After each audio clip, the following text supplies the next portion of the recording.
Ay, kala nun. Ay, ay.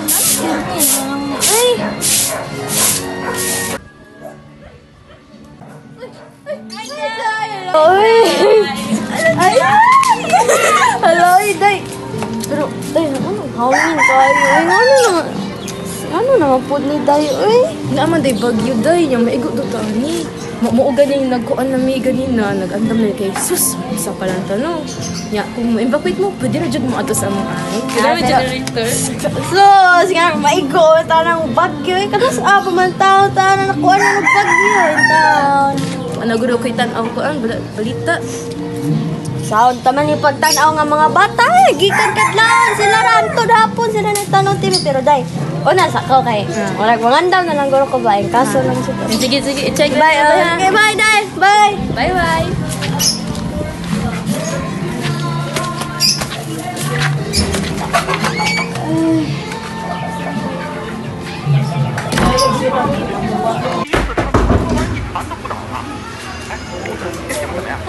Sino po na nang ipangtanaw dere ganina pa akong kadlaw awar ginang ipangtanaw kapuyan wala nang takibaw na nang bagyong maabot dere ingon si Tita Joshua tungod man ninyo.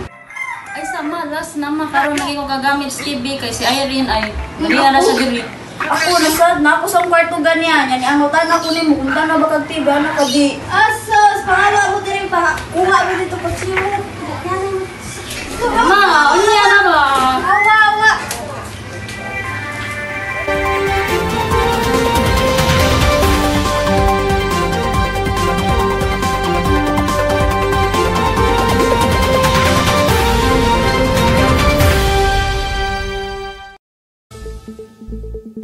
Magandang tanghali mga kababayan. Ulat panahon naman tayo. Ngayong tanghali ay inaasahan ang paglandfall sa Eastern Visayas, ang binabantayang bagyo ng Pag-asa na tinatawag nating Bagyong Oxtero. Kumikilos po ito pakanluran sa bilis na 30 kilometers per hour. Posible raw itong maglandfall sa Eastern Visayas ngayong alas 4 ng hapon. Sa mga oras na ito, hanggang 1:00 ng hapon, hagip po ng bagyo ang Bohol, gayon din po ang Central at Southern Cebu. Pati na din ang Zamboanga at Negros provinces. Pagdating ng alas 3 ng hapon, nakasentro na po ang malakas na hangin at ulan sa Cebu at Negros, particular na ang southern area nito. 5 bahagi ng Visayas ang nasa ilalim ng Signal Number 4. Kabilang dito ay ang Bohol, Leyte, Central at Southern part ng Cebu, Negros Occidental at Negros Oriental. Kami nga po si Kian Aquila At Christian Sisa. Walang kinikilingan, walang kinakatakutan, serbisyong totoo lamang. Alam natin kung gaano nakaka-apekto sa atin ang bagyo, hindi lamang sa kapaligiran, kundi pati na rin sa sarili nating kalagayan. Ano nga bang dapat gawin bago ang bagyo? Una, dapat maging alerto sa mga balita at impormasyon na galing sa NDRMC. Pangalawa, siguraduhin naka-full charge lahat ng mga gadgets. Pangatlo, maghanda ng go bag. Sa go bag mo ilalagay lahat ng mga gamit na kailangan mo. Kabilang na dito mga damit, flashlights, tubig, mga pagkain, batteries, radio, pito at isang first aid kit. Pang-apat, mahalaga din na dala-dala natin ang mga importanteng mga papeles. Ilagay ito sa isang plastic seal envelope para hindi mabasa at hindi mawala. Pang-lima, kung meron mang malalaking sanga sa labas ng bahay nyo, mas mabuti kung putulin ito para hindi ito bumagsak sa bahay nyo o sa bahay ng iba. Pang-anim, gumawa ng plano at sanayin ang iyong pamilya tungkol sa Household Disaster and Emergency Plan. Pang-pito, alamin ang malalapit at ligtas na evacuation sa lugar nyo para kung may masamang mangyari, alam nyo kung saan kayo tutuloy. Ano naman ang gagawin habang bumabagyo? Una, dapat maging alerto at aliwat sa paligid. Pangalawa, iwasan ang paglabas ng bahay. Pangatlo, dapat palagi tayo nakikinig sa radyo para alam natin ang nangyayari sa labas. Pang-apat, kung sakaling inabutan ng baha, kaagaran ang paglipat sa isang higher ground. Na, tuara signal number 4, pagyud!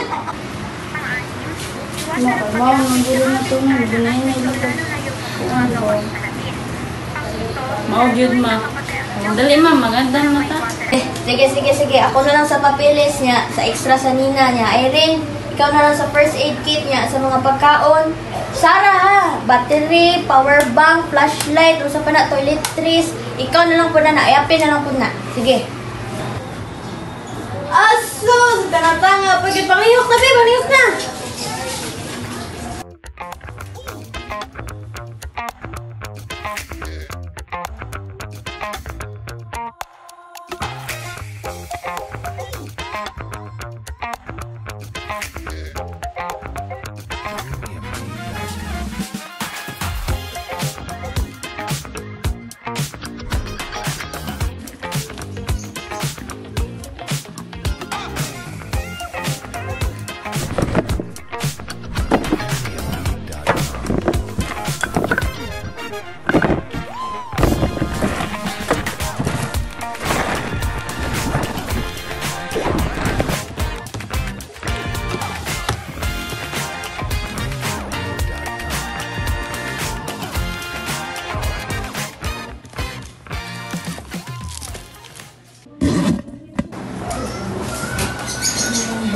Dili, check mo ba kung kompleto na ba tanan ito kailanganan.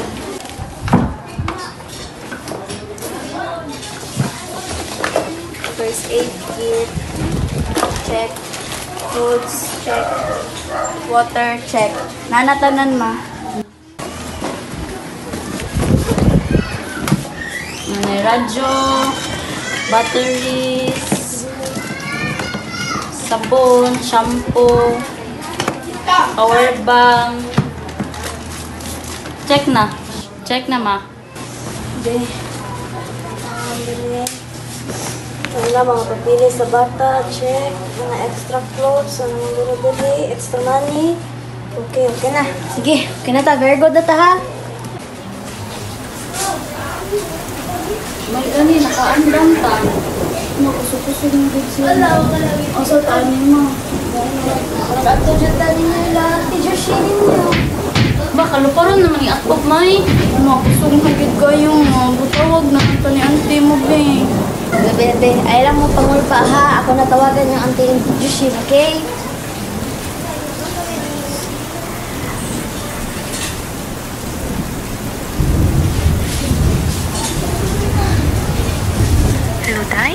Hello, Day, ka na, di naman gid makaya sa among atok, murag paro naman gid Day, oy. Hala, mga bata, tay. Pari lang mo diri, tabuon ta mo na. Ay, Day, salamat yung kaya Day, nakapangandam na mo. Sige, Day, salamat kayo.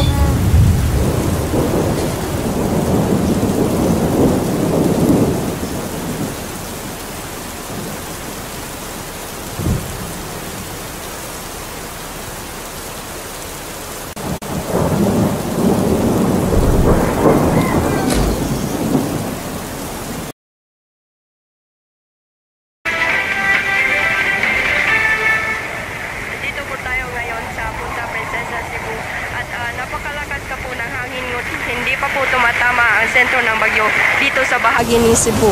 Aabot ito ng 130 hanggang 160 kilometers per hour pero sa ngayon nasa 25 kilometers per hour pa lamang ito.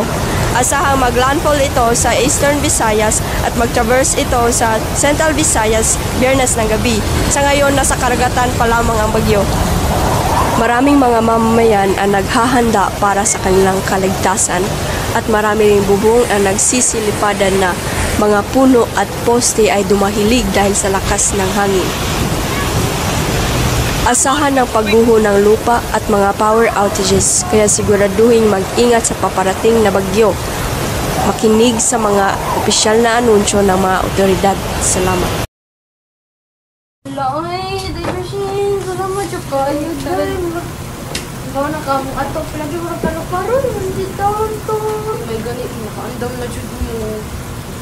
Mga bata ha, ato na sa taas, namin may extra pao-pao. Okay. Yung magbutang sa dito sa Aloy mo, taon na Teacher Shin. Uy, okay naman dyan tayo. Eh, feeling ko tsunda. Aloy, salamat yung kayo Day. Okay na. Ito, ano na niya? Sige Day, ako sa nipa, kung ano na kung mga bata. Sige, Buwan na ka sa balita. Sige Day, salamat yung kayo. Salamat. Salamat Day. Sige na. Sige na, ako.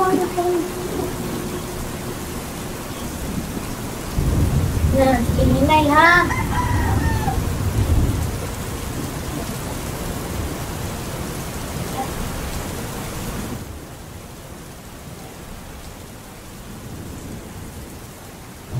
Hala, pangatog na mo dira. Ay, sige, pamagyapag cellphone. Ay. Sa mani ay signal. Kurinti. Ako kita atong kuan episode 5 sa Badbad di. Tanawa ra gini siya sa leader ra gyapon giunahon na. Saba uy, inyara man ka. Sus, hantod gyapon diri magaway-away gyapon magbe-ambi na yung mga cellphone be. Ambi dali Irene. Ambi dali. Drame. Ambi dali yung cellphone be. Bebe, pangatog na mo. Kanus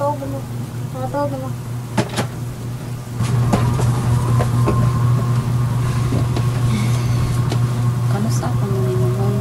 Ay, so, sarami mo. Hunong na, okay? Niagi naman tong bagyo. Ay, mo kabalaka. Importante, safe na tatanan, okay? Karon magpahuway lang sa tatog na mo, okay? Good night.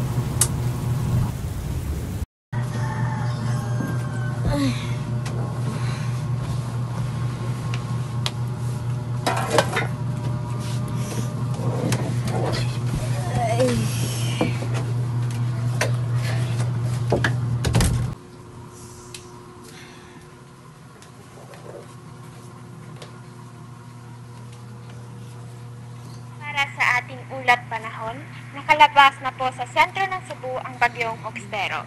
Itinatayang nasa hilagang bahagi na ito ng Palawan at lalabas sa West Philippine Sea bago tuluyang lumabas sa Philippine Area of Responsibility. Napo ulit si Christian Rian Sisa at Kia Nakila.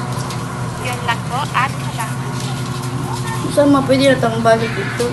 Ayan sa dili sa manggawas ha kay dili pa pwede ako sa tanan kung nabay damages itong mga balay dito, okay? Ali sa manggawas ha. No, nalagpad jud imong atop. Ano mo, isabi ko sa mga barangay officials mo. Dili pa safe to stay in yung house kay na siya damages sa sulod tungod sa pagpapad sa mga atop. Need pa siya og renovation project. Dagan jud kay salamat pa pero naramang pud mi dira sa among silingan man para sa tong mag-stay sa pag-renovate ba. Glad to know nga safe mo og inyong mga anak mo. Salamat sa imong serbisyo ma. Kahit gaano pa tayo kahanda sa mga gamit ang sarili natin, mas importante ang pagiging alerto at pagdadasal sa Diyos. Ito si Eden Grace Ainonies, nagbabalita.